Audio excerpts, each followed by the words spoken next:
Hey everybody, I'm Vera Stewart and welcome to the VeryVera Show. I'm so glad you decided to join us today, and I'm so excited to have Rebecca Lang back with me for the second time. Rebecca? I'm so glad to be here. I know, and you know, I was racking my brain. What did we do when you were here before? Well, we were cooking out of my book Around the Southern Table, and we made cat head biscuits with breakfast in a skillet. That is so good, because it was about this time. It was around Easter. And they were that big. The size of a cat's head.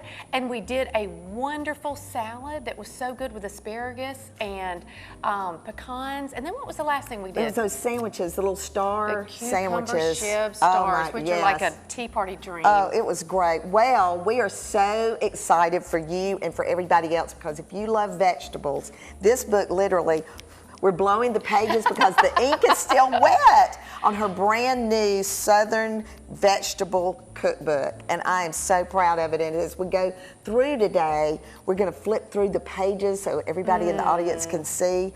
But you're making some other recipes today. What are we going to be doing? Well, first we're going to do some spicy Icebox pickles, which are one of my favorites. And then we're going to do a Georgia shrimp and radish salad, which is kind of a new take on radishes. Yes. And then a really fun spin with beets on a lemon beet dip. You know what? We all need a new dip. The dips are getting You can crazy. never have too many dip right. recipes. Well, let's get started on these Icebox pickles, because this just looks fantastic. So we do have a little vinegar going We do, yes. So if we cough, it is not our fault.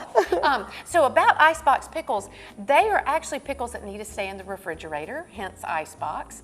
So if you wanted to take an easier turn on pickles than processing and canning, if you make a recipe like this, you cook the pickles, or heat the pickles with the vinegar, and then put them in the refrigerator. Right. So what I have here is some boiling white vinegar, and we have some white sugar, and the only reason we are heating this is because we want to melt our sugar, and we also want this vinegar to go on these pickles, on these cucumbers hot, to actually just start the process.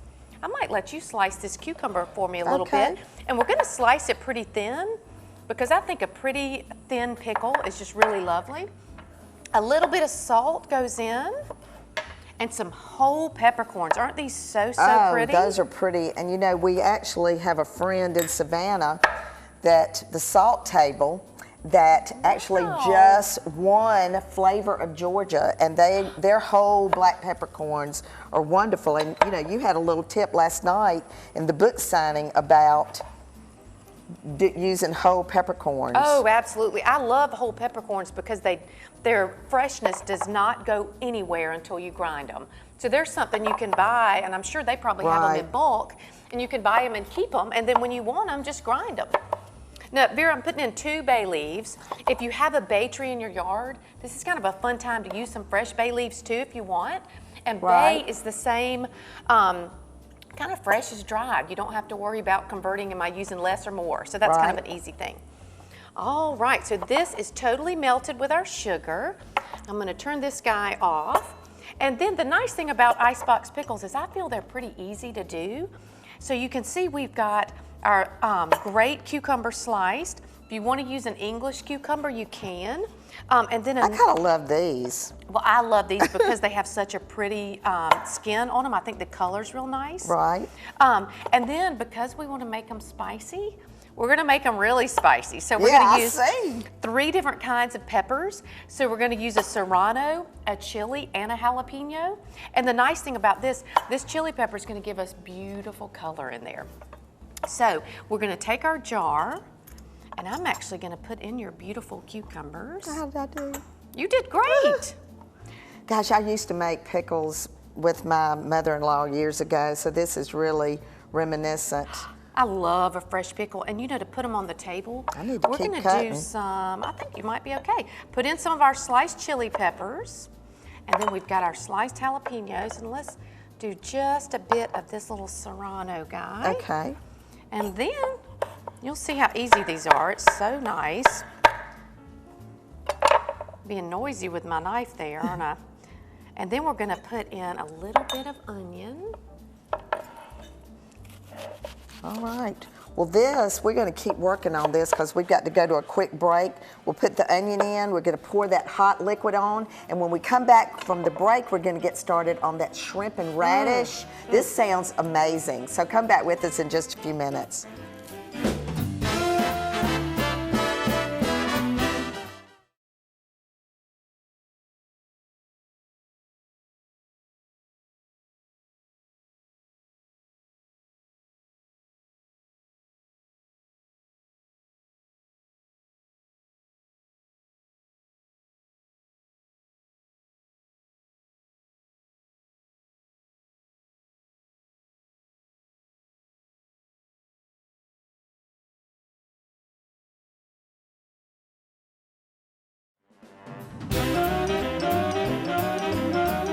Welcome back, everybody, and if you're just joining us, I'm with Rebecca Lang from Athens, Georgia, and the proud author of her 6th cookbook, The Vegetable Book, and I'm so excited for you. I know you're over the moon about it. I am, and it was such a nice thing because we did everything around the seasons, just like vegetables grow.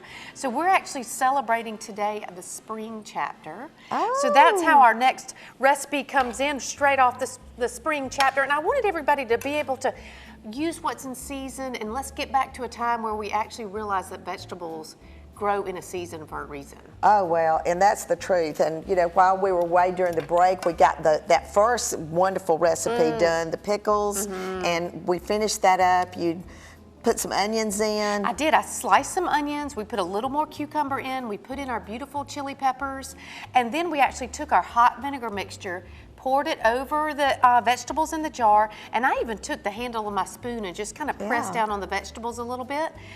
Put the jar lid on and into the fridge. Oh, I can't wait to try easy. those. All right, well, let's talk about this recipe. Those shrimp just smell fantastic. Oh, don't they smell good?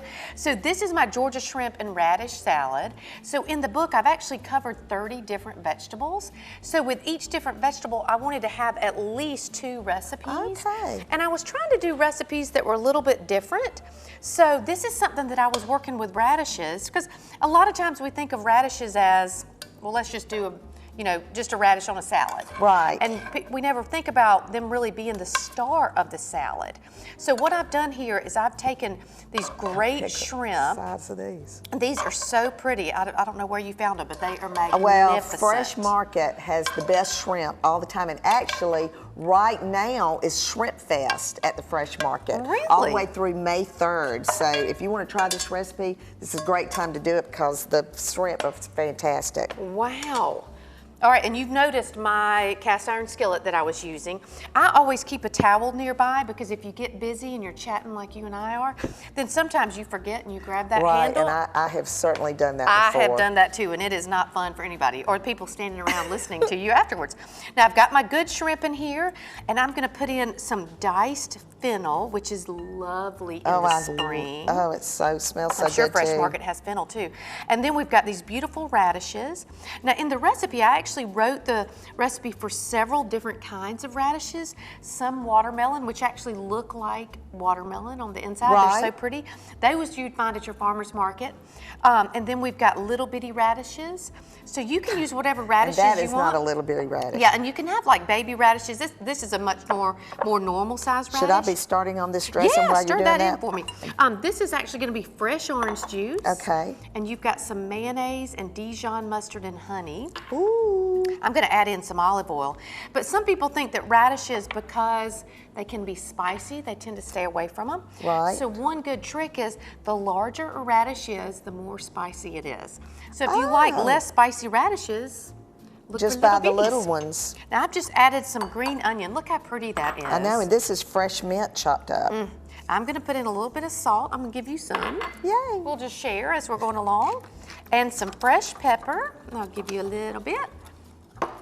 And then, look, the colors of this are so And these pretty. are, and this is the thing, you're just making these combinations that are, fennel, radish, fresh mint in this dressing. And local honey's perfect time to, to stop and get your local honey when you see someone. And that helps with your pollen too. If you're more local honey that's you what they eat. said. You're supposed to be buying local honey, and Now stir so now that we're in, going to drizzle that around. And then I will grab it out of there for you.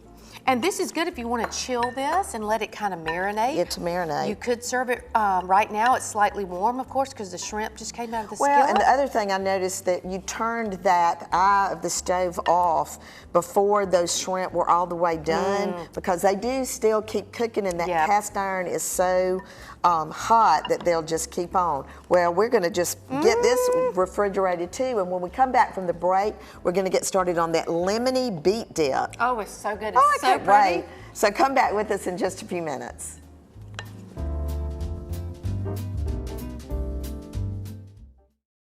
Ask Vera is brought to you by Georgia Bank and Trust and Southern Bank and Trust. Angela Bentley in Augusta writes, could you help me with freezing fresh vegetables? Well, I'm bringing in an expert, Rebecca Lang, to help me with that question. I'm Rebecca Lang, and I have some great tips for freezing vegetables in my book, The Southern Vegetable Book. So the best thing about freezing vegetables is you can take the bounty of the season and make it last much past the time that it normally would. So in general, think about the smaller the vegetable, the better it's going to freeze. If you do want to freeze larger vegetables, you simply want to cut them into smaller pieces. Maybe, let's take, for example, a butternut squash. You'd cut it into about 1.5 inch pieces. And then everything almost likes to be blanched before it goes in the freezer. The blanching means putting it in boiling water for about a minute, no more, taking it straight out of the boiling water and putting it in ice water to stop it from cooking. Then I like to lay my vegetables that have been blanched on a sheet pan and separate them, put them in the freezer so everything freezes separately and it's perfect to use later. Angela, I hope that answered your question. And if you have a question for me, send it to askvera@wjbf.com. And if you're looking for a great place locally to buy fresh vegetables and produce, let me recommend Good Earth on Davis Road. They have such a great variety. If you need more information, go to goodearthaugusta.com.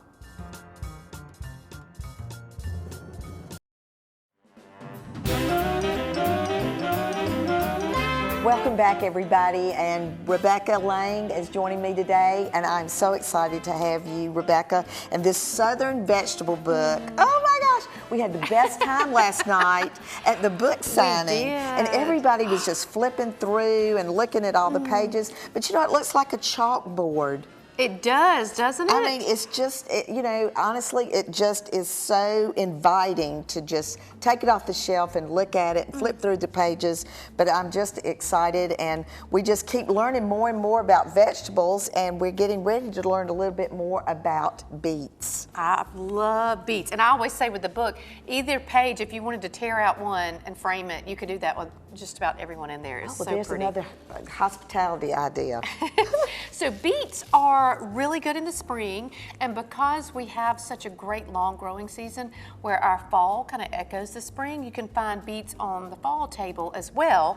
But I wanted to showcase them today because a lot of times you'll see them in the market with the tops on them. And people assume that they just need to take off these tops and throw them away, but these make great little additions to salads. Yes, you can saute them. so pretty. So never throw away the tops. But one trick is when you come home from the market and you have the top on any root vegetable, you want to take it off pretty soon because these leaves are going to be trying to pull nutrients from this root and stay alive. That's their goal. And you don't want to take nutrients out of this. You want to be able to eat these just as well as they are.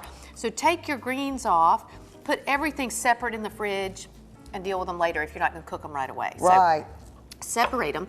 Now beets are tricky because you get stained with red juice, your clothes get it, everybody gets it. So a trick to peeling them without making such a mess is to take some heavy duty foil. I'm going to let you do that. And we're going to take our beets and we're going to wrap them. This recipe calls for 2 pounds of beets, but you want to wrap them in a fashion, Vera, that keeps them sealed up in there. I don't want steam coming out.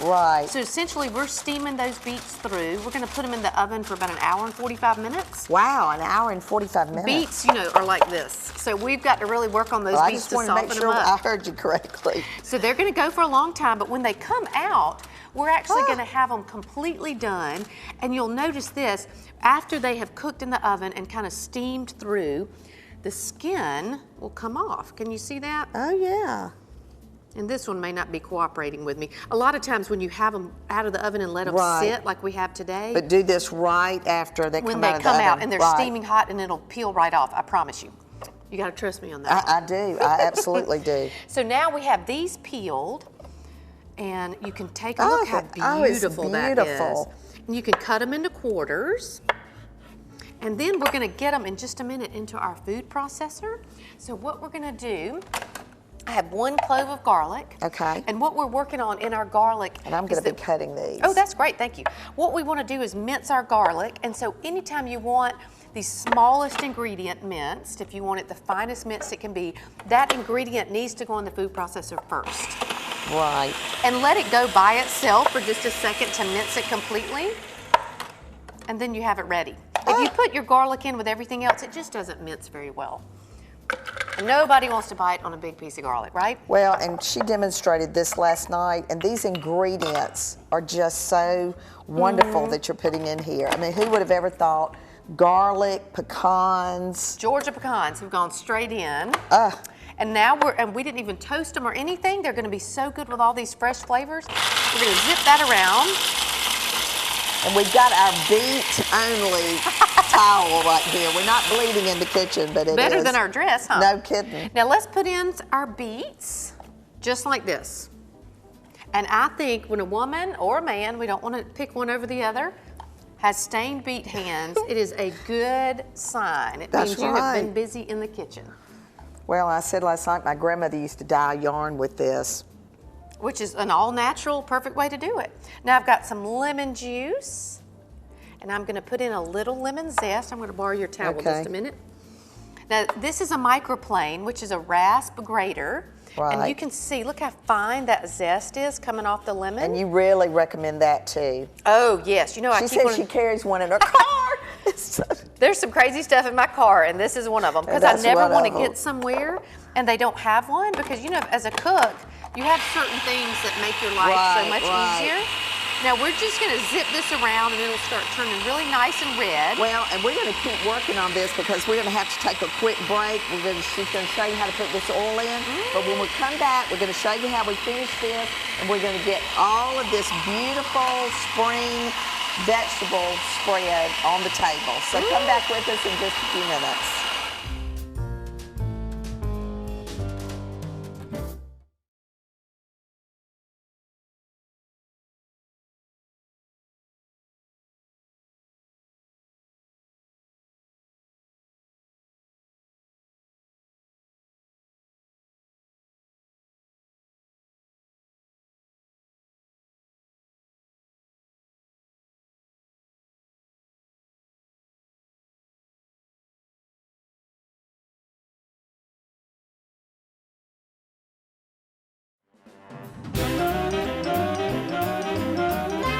Welcome back, and I don't know what's more colorful, all the vegetables or the fact that the beet dip matches your shirt. By accident, yes. Oh my gosh, and so if you spilled any on yourself during the break, it's not showing. Nobody would know. But you finished that, and tell us about that trick with the food processor. So after I had everything in the food processor totally pureed, I took out the majority of it and put it in this bowl, and then I put the food processor back on the stand with most of the dip out and just pulsed it. And the blade zips around, takes off all the dip from the blade. So then when you remove the blade out, it's totally clean. And you take off the bowl and you have the chance to scoop around the edges, and you don't waste 1 teaspoon of dip. Because a lot of times it's hard to get out of there if you don't do that trick. Well, I've come up with the vessel while you were working on that. I cored this cabbage, and you just take a sharp knife, get the center out, and just like you, don't waste the insides. That's what you're making slaw out of for another day. So let's put the dip in the cabbage, because I've got it on a cake stand, a Jalisca cake stand from the cottage shop in Savannah, and they provide Rebecca a lot of our pretty serving pieces and things that I use in the kitchen. But doesn't that look attractive? That and you know, you think a cake stand is just for cake, but obviously for height-wise on a buffet, this is perfect. I use cake stands for everything from putting orchids on in my house to. Oh, that is so pretty. And we're gonna put a little feta. Yeah, I like a little feta on that because you have the saltiness of the cheese with the sweet in the beet. I love it. And it's so pretty. That is beautiful. Oh, and look at the pickles, how pretty they look in that jar. So we pulled them out of the fridge, and this is kind of fun on the Icebox pickles. The longer they sit in the fridge, I usually give them a week and no more because they get more and more pickly. But these, in addition to getting more and more pickly, they get spicier and spicier. So you want them more spicy, pick them up on day 3 if you want to. All right, and then the shrimp and beet salad looks beautiful here. Again, it's another Jalisca platter that's long and skinny, and you have these things, you get them for gifts, wedding presents, or whatever. So pretty. They can be used for so many different things. So a salad doesn't necessarily have to go in a bowl. And the shrimp is so large, you know, a fork will just lift that. I only do salad on platters. At my house, I never do a salad in a bowl because I think on a platter it really shows it off. So you have the radish colors that I think you can really appreciate with the mint, and because it's on a platter, we can See how pretty Well, it is. and instead of flowers, we're going to use fresh vegetables for our centerpiece today. And you know, all of this just brings again your recipes that are in the Southern Vegetable Book, and it's available wherever cookbooks are sold. Certainly the recipes today are going to be on our website at VeryVera.com, so I invite you to go there to do that. But you know, Rebecca, as we think about these fresh vegetables, I know you and I both spend a lot of time at local farmers markets absolutely. and going to different road stands and taking advantage of course, here Georgia grown products as well.